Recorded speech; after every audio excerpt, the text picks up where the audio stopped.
Hello, everybody.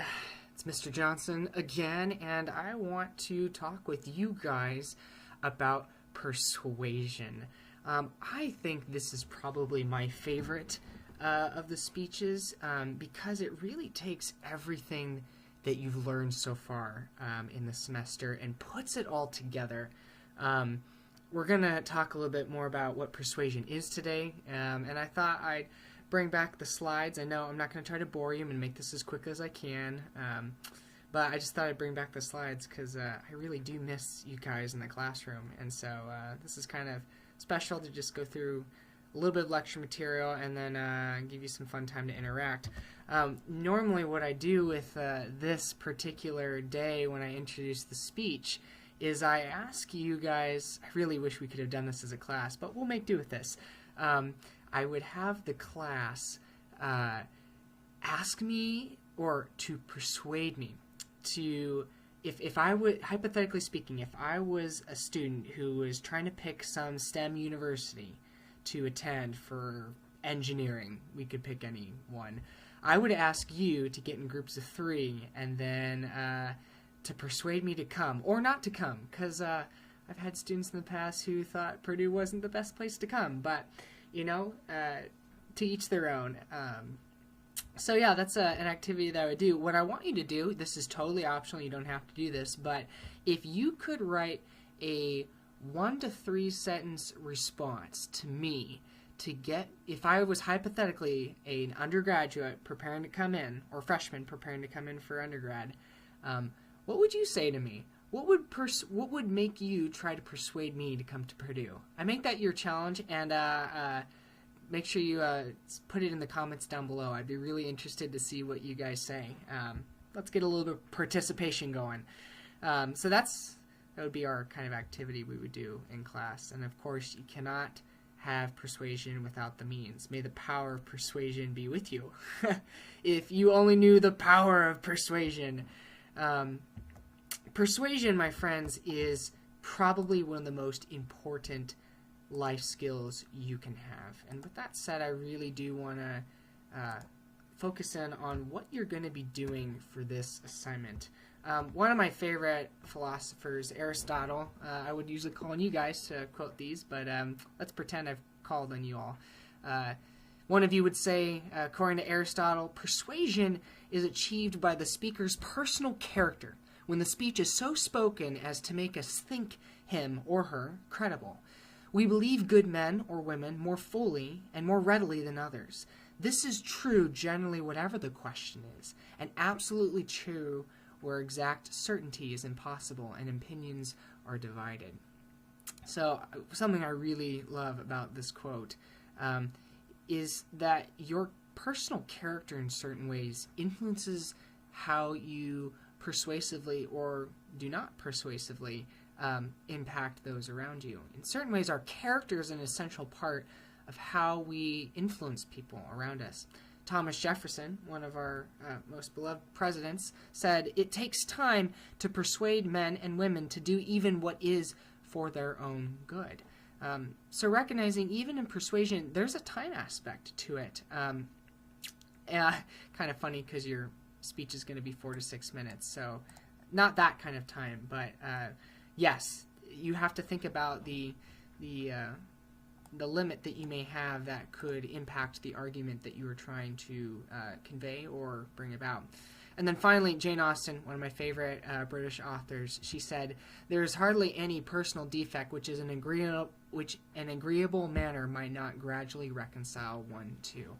I think one of the best ways to persuade someone is to have an agreeable perspective. This is why businesses thrive off individuals who are agreeable. Many of you are considering the business world, so this is an incredibly important skill to know, but not just business. To all of you, my engineer friends, or those of you who are doing what am I thinking about? The health care system. Many of you are in the nursing program or like biology and such. All of you are going to need incredible persuasive skills. And in many ways, you do this on a day-by-day basis. We try to persuade people what food we want to get when, you know, if the coronavirus weren't out, we would be choosing what meals to have and where to go and get food, what movie we want to go see, right? You're constantly using these skills to influence one another. So we're going to practice this as a speech. This is why I really enjoy this speech, because you just kind of get to bring everything you've done so far and apply it to a new topic. And I'm just going to go briefly through this too. You can read through this yourselves. I'm not going to read it all, but like I would do in class, I'm just going to briefly go over this. So for this assignment, you will be trying to persuade your audience to take some sort of action, and there's two different options. This is your first one. You can persuade your classmates to become engaged in some way with an organization you care about. Now, I've mentioned, given the current situation, events and meetings being canceled, try to select something that people can do while practicing social distancing, or encourage your audience to engage in an activity in the future, such as in the next school year. I want this to be practical. In fact, many of you might be thinking about ways that you could maybe incorporate some practical steps to take, considering that the world has changed so much in the last couple weeks. So this might be a cool way to implement it. If you really want to do it under the assumption that, they could do it if ideally the world was back to the way it was, that's totally fine with me. But I encourage you to think about these parameters for this option. Persuade your classmates to become engaged in some organization. The second one is to persuade your classmates to support some sort of policy creation or change, either by voting, signing a petition, or contacting a government representative.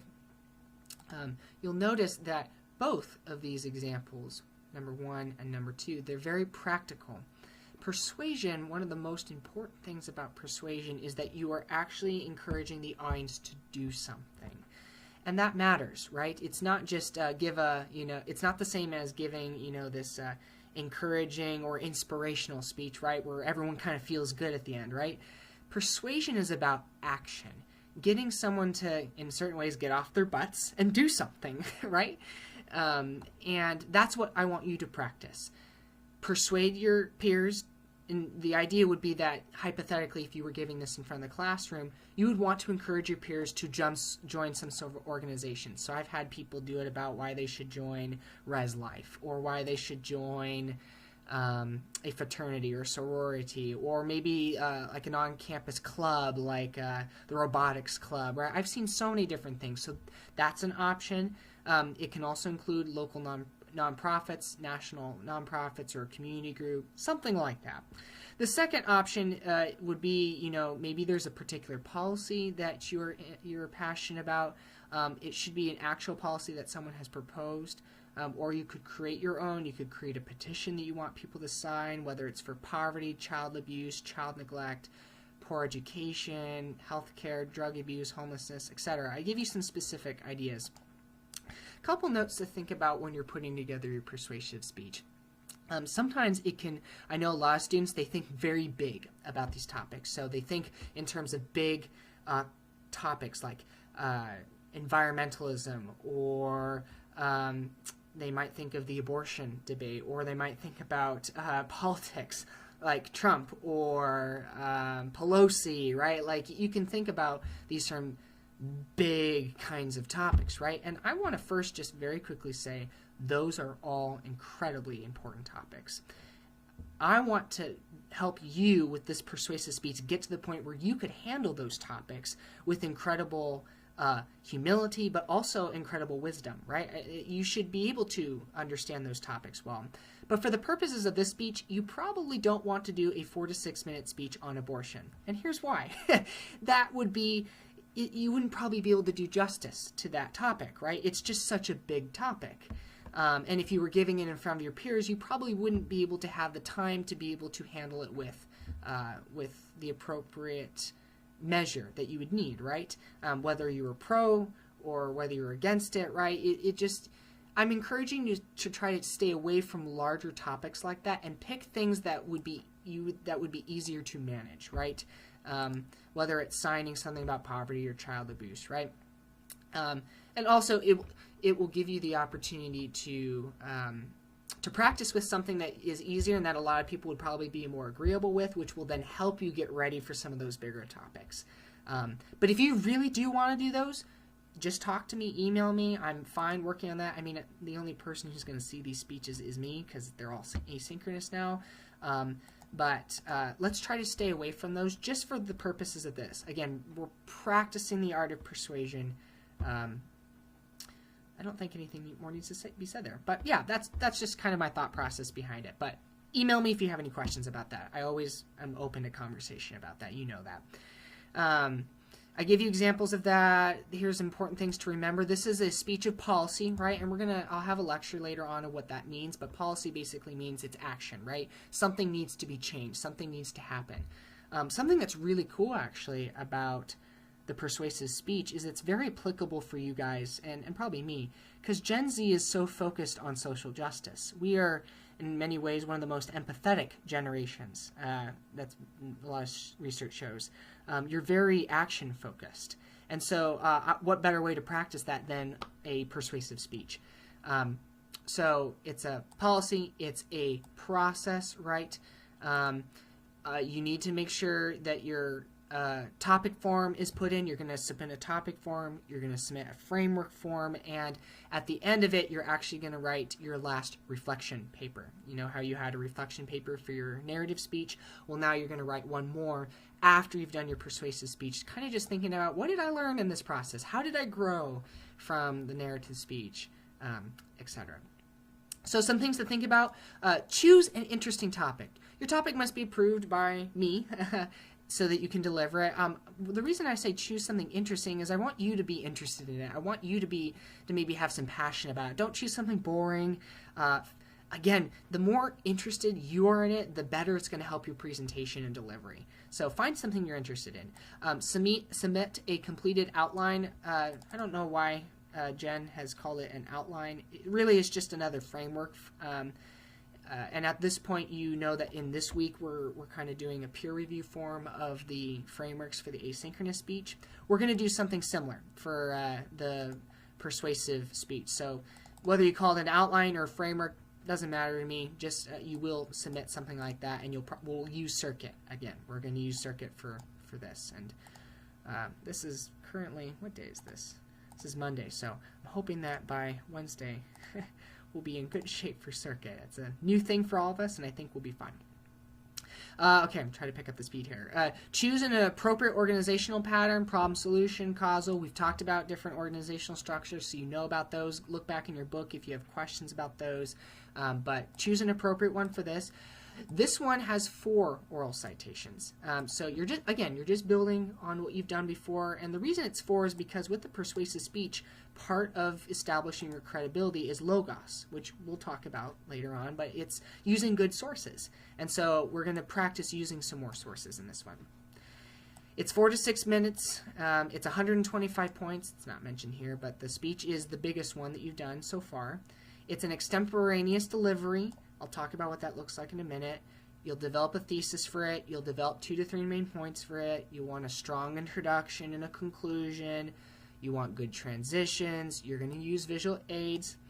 And you'll use a narrative story as an attention getter or some sort of support in the body. The reason why I'm encouraging you to use some sort of story for the attention getter is because persuasive speeches really do thrive with stories. And this is why we practice a narrative speech, right? To practice that. If you really just want to use an opening quote or something, that's totally fine, but I won't dock you for it if you want to use a different kind of attention getter. But I really do encourage you to use a narrative because this is a great way to grab an audience's attention, hook them, and usually when you persuade people, there's some sort of storytelling element. That would be different than, say, your explanation speech, right, or how-to speech. Include a call to action at the very end of your conclusion. So instead, you'll have like you might have bits of the clincher, like if you opened up your speech with a story, you would end your speech maybe with parts of that story, but have a call to action, right? If it's telling your audience to do a certain policy, be like, go sign that petition, log on to www.signthepetition.com. That'd be a really lame URL, but whatever, right? Probably it does exist. You would do that. And you would want to make that action item very clear to the audience. Why is that important? Well, it's important because if you don't have a clear call to action, the audience might go through your entire speech and be like, that's awesome, but they might forget what exactly you want them to do. Make the last thing you say telling them what to do. You'll submit the presentation to Blackboard on the assigned day and on time. You're submitting it to Blackboard asynchronously because we're not in class, so it's an asynchronous presentation. Be prepared for technical difficulties, so don't wait for the last minute. Try to get it ahead of time, but if you've looked at the syllabus and the schedule, I've made it till the end of that Saturday of that week. So the cool thing about not having speeches in class now is you actually have more time to prepare your speeches. But if you miss the deadline, it's as if you didn't come to class. So just keep that in mind. I'm trying to be gracious about all your assignments, right? Topic forms and things. Those things I'm gracious with. Unfortunately, if you were to miss not turning your speech on time, that will hurt your grade. But we haven't had that problem so far, so I don't expect it to, but just keep that in mind. The last thing you're going to want to do is submit your completed visual aids to your instructor when you submit your assignment. Now, I'll explain what that means, because you're probably wondering, how in the world do I deliver a persuasive speech with visual aids in an asynchronous format? What the heck does that mean? You're probably wondering. Well, here's what it's going to look like, and I've made it very clear with these notes. Special notes on delivering and recording your new presentations. You do not need to have an audience for your presentation. And all of you who are thinking about, delivery, you're like, yay, awesome. Still going to hold you to it, but it's great. You don't necessarily have an audience in front of you, so that might take some pressure off. You need to record yourself from the waist up. Why do I mention that? Well, I'm going to be looking for your physical delivery, and that's important. So I need to be able to evaluate posture and gesture, right? You are required to have a visual aid. Here are some options. If you are recording your presentation with a phone or another camera, you can display your visuals on your laptop and refer to them as you normally would during a presentation. If you need to use your computer to record your presentation, you can print out your visuals and hang or tape them to the wall next to you and refer to them like you would during a presentation. If you do not have access to a printer, you can draw your visual aids and hang and tape them to the wall. You will not be evaluated on the quality of your drawing of your visual aids, because, me, I would probably just draw stick figures. As you will need to submit the visual aids to create, as you will need to submit the visual aids you created and would have used to your instructor. So basically, you will use them in your speech, but you will end up submitting your presentation link, the video link, to me on Blackboard, and then you will also upload your slides.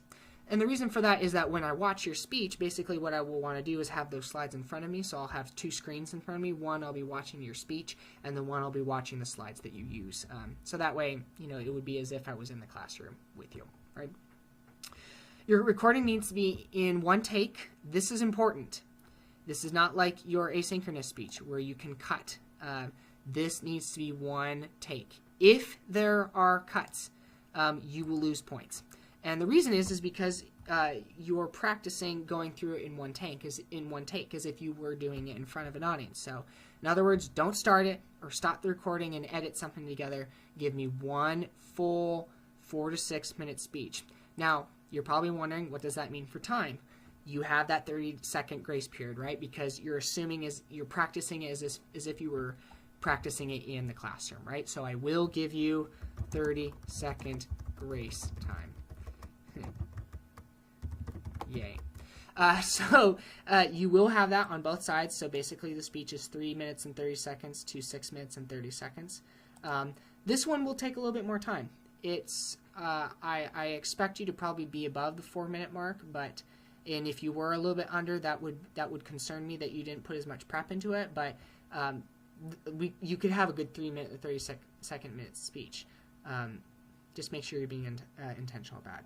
Finally, make sure that your audio is clear and loud enough for me to hear it. It is so important that you eliminate any distracting noise, such as the television or other people talking in the background, especially if any of you are home. It's just important to consider having background noise that could take away from the presentation. Finally, special note, be sure that your settings on your presentation video, whether they are on pure media space, YouTube, or somewhere else, are set in a way that I can actually view it. Right? So if you shared it through media space or YouTube, but it wasn't listed as public or at least shareable with me, then I can't see it, and then I can't give you a wonderful grade on it. So overall, the things you're being evaluated on: analysis of the topic, effective use of the narrative, organization, persuasive language, refined delivery, use of evidence and appeals, and then effective use of a visual aid. I think that is it. I have a lot of passion for this one, so no, we won't say that. I really do like the persuasive presentation. So if you're on Blackboard, I'll just show you the last thing. Here's where the assignment sheet is, the one I was just going over with you. Here's the rubric for what I will be grading you on. I'm going to let you guys look at that because I'm already at 20 minutes and I don't want to bore you with more stuff. We will not be able to have peer reviews because no one's watching it, so I will figure out another way to give you points for what you would normally do for that. Here's where you'll submit your topic form. Your framework likely will just be submitted to Circuit like we've done with the asynchronous speech, so expect this to change, but you'll be probably uploading your framework to Circuit because I'm going to have you do a peer review thing just like you're doing for the asynchronous speech. Here's the link. Here's where you can submit your self-reflection. The assignment is right here. And then here is the persuasive speech submission section itself.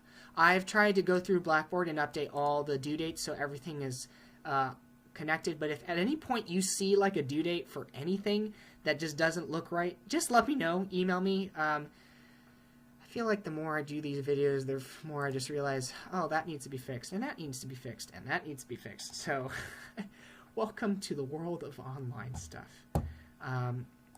But yeah, that should be it. I think that's the persuasive speech. I really love this one, guys. Enjoy it. Have some fun with it. I will upload the link to here right afterwards so that you have everything. A few of you have emailed me wondering if I can try to upload each of the weeks so that you can get ahead, because some of you are awesome and overachievers and the rest of you are like myself and we are just like trying to get one thing done at a time. Doesn't matter where you are. Everyone works at their own pace. I will try to upload the rest of these folders as much as I can. Right now, I'm just trying to do a week-by-week basis just because I don't have all the information yet for the rest of the class. But whenever I get all that information, I will let you know.